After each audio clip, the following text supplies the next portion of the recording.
कारण है केवल ये रुक्मणी। त्रेता की बात सुनिए आप। अहिरावण नाम का राक्षस जो पाताल में रहता है, वह महाराज भगवान को हरण करके ले गया। और जब यह ले जाता है तो कई के लिए ले गया था, बलि चढ़ाने। बलि की तैयारी होने लगी। बप्पा जी तो अपनी बुद्धि, विवेक, विज्ञान, निधान, उस टाइम पर सबसे बड़े कंप्यूटर कौन थे? भगवान बप्पा जी थे ना। बड़ी बुद्धि थी, बड़ा दिमाग था, बड़ा यश था महाराज, बड़ी ताकत थी। जे तुरंत महाराज एक भंवरे का रूप धारण करते हुए और कहाँ पहुंच गए? पाताल। राम लक्ष्मण महाराज वहां चिंतित खड़े हुए हैं कि अब क्या करें। क्यों कि इस दुष्ट को मैं मार नहीं सकता। कौन को नहीं मार सकते? अहिरावण। अहिरावण को इसलिए नहीं मार सकते थे क्योंकि इसने ब्रह्मा जी से वरदान प्राप्त किया था कि मैं कभी ना मरूं। तो इन्हें वरदान दिया गया था। कौन सा वरदान है? 5 भौरों में प्राण दिए। 5 भौरा दिए, बोले जाओ इनमें तुम्हारे प्राण बचेंगे, लेकिन इन्हें बहुत अच्छी व्यवस्था से रखना जिससे ये कभी निष्फल ना हो।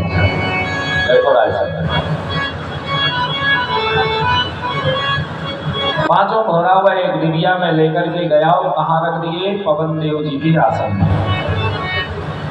अपने घर में नहीं रखे थे। अब महाराज उसे वरदान था कि उसे टुकड़े टुकड़े करके डाल दो महिषासुर। उसको कितना भी आप टुकड़े कर दो, लेकिन संध्या होते होते वो ज्यों का त्यों प्रकट हो जाता था महाराज, फिर जुड़ जाते थे। इसलिए उसको मारना असंभव था, मार सकते नहीं। अब क्या करना चाहिए? इसीलिए तो भगवान चिंतित थे कि इसे मारे तो मारे कैसे। बप्पा जो गए, बप्पा जो को सारा वृत्तांत कान में से सुनाया। बप्पा जो भौरा बन के उड़ रहे हैं, पूछ रहे हैं प्रभु क्यों चिंता में डूब रहे हो? आपका दास है, चिंता न करो, जैसे बनेगा सफल हो जाएगा। अरे बोले कैसे सफल हो जाएगा? इनकी पूजा पाठ चालू हो गई है और सुबह सुबह हमारी कल बलि चढ़ना है। चिंतयाम विद्धये सर्वः रामो यशांत लक्ष्मण। राम लक्ष्मण चिंतित हैं। बप्पाजू ने आश्वासन दिया कि प्रभु सुबह भी हो पाएगा, उसके पहले इसके प्राणों का पता मैं लगाऊंगा, जैसे बनेगा वैसे लगाऊंगा। उसी टाइम पर महाराज एक कन्या को ये बंद किए हैं अपने महल में। लेकिन इस वरदान के बदले महाराज ब्रह्मा जी ने कहा था कि जिस दिन भी तुम किसी नारी के साथ में जबरदस्ती उसके सतीत्व को नष्ट करोगे, उसी दिन तुम्हारे प्राण खत्म हो जाएंगे। तो कैद में किए मनवा रहा है कि तुम मनाओ, तुम हमें प्रसन्नता से हमसे विवाह करो। ये नारी कौन है? ये नारी महाराज लक्ष्मी जी ने कहाँ पर जन्म लिया था, अवतार लिया था? चंद्रा नाम की कन्या नागलोक में थी। नागलोक कहाँ है? कहाँ है नागलोक? पाताल में है ना। और पाताल का ही राजा। अच्छे ध्यान से समझना है। रुक्मणी जी के पूर्व जन्म की कथा सुना रहा हूं, कोई नहीं सुनाएगा। चंद्रा नाम की कन्या वो कहते हैं कि महाराज संसार में नागलों से सुंदर कोई होता नहीं। कोई होता है नागलों से सुंदर? जितनी भी विश्व सुंदरी रही है धरती में अपने यहाँ पर, वे सब विश्व सुंदरी जितनी भी हैं वो कहाँ की है? सब नागलोक की है। नैना, मैना, सुनैना, सुलोचना, ये सब कौन है? ये यहाँ की नहीं है, सिर्फ हम नागलोक से आए थे। मुझे बड़े बड़े राजाओं को जाने थे। क्यों कि इनसे बड़ा कोई सुंदर उस टाइम पर था ही। ऐसी इसका नाम था चंद्रा। ये चंद्रा नाम से कन्या एक भगवान को वर्ण करने के लिए संकल्प कर रखी है। वर्ण करोगे तो मैं भगवान को ही वर्ण करूंगा। तुम्हारा यह तपस्या कर रही थी, एक सरोवर पर बैठी स्नान करके और भगवान का नाम ले रही थी, भगवान को बुला रही थी। उसी टाइम यह असुर पहुंच गया। महारावण ने देखा, उसके रूप को देख करके बड़ा ही मोहित हो जाता है और उनको हरण कर करके उठा लाया। लेकिन वो चाहता जबरदस्ती कर लेता, शादी कर लेता। लेकिन महाराज वरदान है कि तुम बिना किसी की इच्छा की जबरदस्ती नहीं कर सकती किसी नारी के साथ। तो महाराज एक बेबस होकर के उनको कैद में बंद किए हैं, ताड़ना दे रहा है कि तुम अपने मन से मुझसे कहो कि मैं तुमसे विवाह करना चाहता हूं। लेकिन इनके जे एकांत में बैठी हुई जब कर रही है, बप्पा जो भौरे का रूप धारण किए पूरे महल घूम रहे हैं, कहीं तो मिलेंगे उसके भौरा रखे, और जैसे ही भौरा मिल जाएंगे तो उनको मार देंगे, ये समाप्त हो जाएगा। जब इन्हें कहीं भौरा ना मिले, एक काल कोठरी में बैठी हुई चंद्रा नाम की कन्या जो कैद में है, वह बैठी भगवान का नाम ले रही थी, नारायण नारायण नारायण नारायण। भगवान ने सुना ये कौन है? राक्षसों के घर में वो नारायण का नाम लेने वाला कौन बैठा? बप्पा जो वहां पर प्रकट हो गए।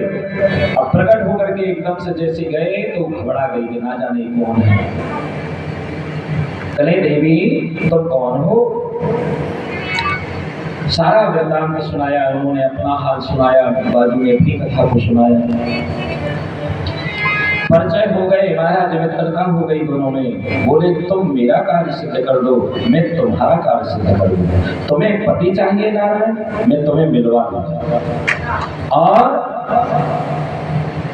मुझे प्राण चाहिए उसके, इसलिए तुम उनके प्राणों का पता लगा सकती हो। क्यों कि संसार में सबसे बड़ा अंधा व्यक्ति कब हो जाता है?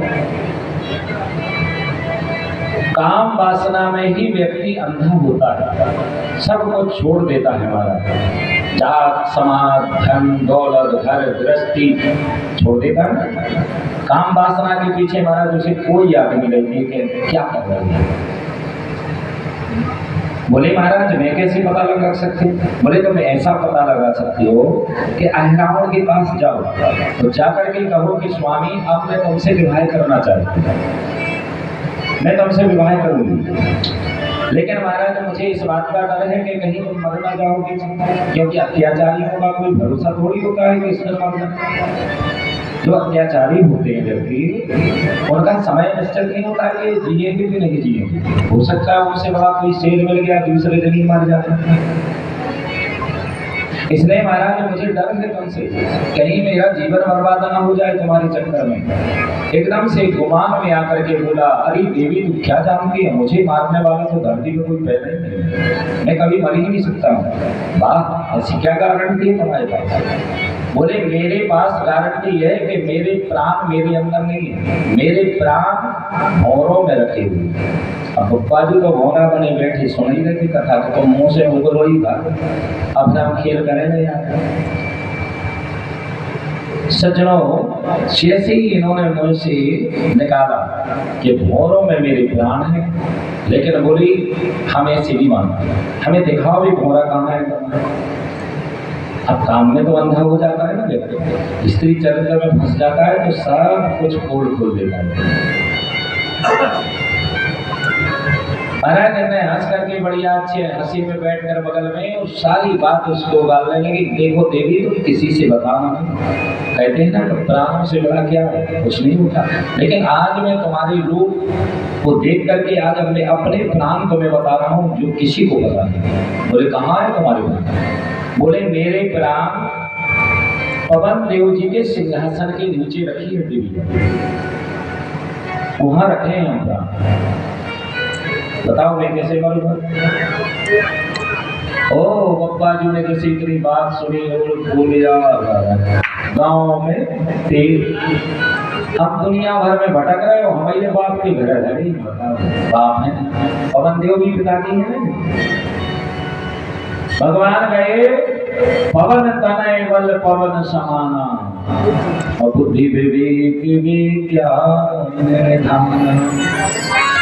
बाजू यहाँ से चल देते हैं, सीधे गए और जाकर पवन देव ने देखा, आहा मेरा पुत्र आया, आओ बेटा बहुत दिन बाद आए हो, आज खबर आई तुम्हें पिता की। बोले पिताजी ये तो ठीक है, अच्छी बात है तुम मेरे पिता हो, लेकिन राम काज कीने बिना मोए कहाँ विश्राम। मैं तो लगा हूँ दूसरे के कार्य। इसलिए पिताजी अभी मुझे क्षमा करना, मैं तुमसे मिलने नहीं आया हूँ, मैं तुम्हारे पास इसलिए आया हूँ कि मेरे एक शत्रु के प्राण है तुम्हारे पास, इसलिए वो डिबिया मुझे दे दो, मैं उसे लेने आया हूँ, जरूरी है। पवन देव कहते हैं नहीं बाबा। अरे बेटा मैं कैसे दे सकता हूँ, जिसने इतना बड़ा विश्वास मेरे ऊपर किया है, अब मैं विश्वासघात नहीं कर सकता हूँ कि जो अपने प्राण हमारे पास रख सकता है तो कितना विश्वास कर रहा होगा। इसलिए भैया मैं विश्वासघात नहीं करूँगा, जाओ तुम्हें चाहिए अभी नहीं मिल पाएगा। बब्बा जी बोले तो एक काम नहीं करो, प्रेम से देने उसको दे दो, नहीं तो हमारे और उपाय है। पवन देव ने सोचा ही पिताजी को थोड़ी मारेगा, लेकिन बब्बा जी बोले काय राम काज, मैं आज एक राम काज में लगा हूँ, हमें वचन दे के आया हूँ, इसलिए पिताजी दे रहे हो डिबिया के नहीं दे रहे? बोले नहीं देंगे, नहीं देंगे तो बब्बा जी बोले सावधान, दत्ता खड़े हो जाओ, पकड़ के दत्ता को 2-4 बार धरती पर पटको, बात बता ये है सेवा। बब्बा जी ने ऐसी करी राम की सेवा, प्रभु की सेवा कि महाराज वहाँ अपने रिश्ते भी भूल गए और उनके ताल्लुक से दिख गए। पटक करके महाराज उन्हें बांध के रस्सी से बैठा लाए हुए पवन देव, और वहां से डिबिया लेकर के और आ गए कहाँ, जहाँ हैया होने लग गया। सुबह हो गई, सुबह होते जैसे बलि का समय आया, भगवान घबरा रहे हैं, पवन देव नहीं आए अभी तक, कहाँ है, ना जाने कहाँ चले गए। इतने में वे बगल में आकर के अब मारी लाख जो वहाँ देवी बैठी थी ना, जो चंडी बैठी है, बाबे मार करके लाख उसे जमीन के अंदर धंसा दिया और स्वयं 5 मुख से प्रकट होकर खड़े हो गए। बोले पंचमुखे भगवान की जय हो। ऐसे प्रभु पंचमुखी अवतार वहां पर धारण करते हैं 5 मुख हनुमान जी विकराल रूप में खड़े हो गए, और 5 में 5 चीजों के मुंह थे। ऐसा नहीं है, गधा का भी है, शेर का भी है, ये मनुष्य का भी है, जानवर का भी है,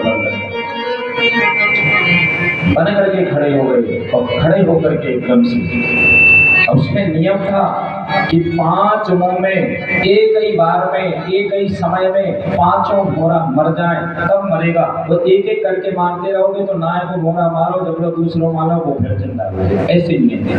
इसी कारण से भगवान बब्बाजू ने 5 मुंह धारण करे और 5 जीवों के धारण करे, अलग अलग जीव होना चाहिए, ये वरदान था उसे। तो 5 ही मुंह बनाए, 5 ही जीव के अलग अलग बनाए, विकराल रूप में खड़े हो गए और डिबिया जमीन में फेंकी। और जैसे ही भौरा, तुमने कभी कल्पना की हो कि भौरा जिस दिशा से गिरता है जमीन पर उसी दिशा को उड़ करके भागता है, कभी याद करना, दिमाग में लगाना, भौरा जिधर से गिरता है उधर ही को फेंकेगा। इसलिए भगवान ने अपनी तरफ से डिबिया फेंकी, खुल गई डिब्बी, और डिब्बी खुली तो 5 घोड़ा भगवान की तरफ को भागे। अब भागे तो प्रभु ने 5 ही मुंह में एक एक घोड़ा को लिया और दांत के नीचे दबाकर और एक ही बार में स्वाहा वृंदावन बिहारी जय हो।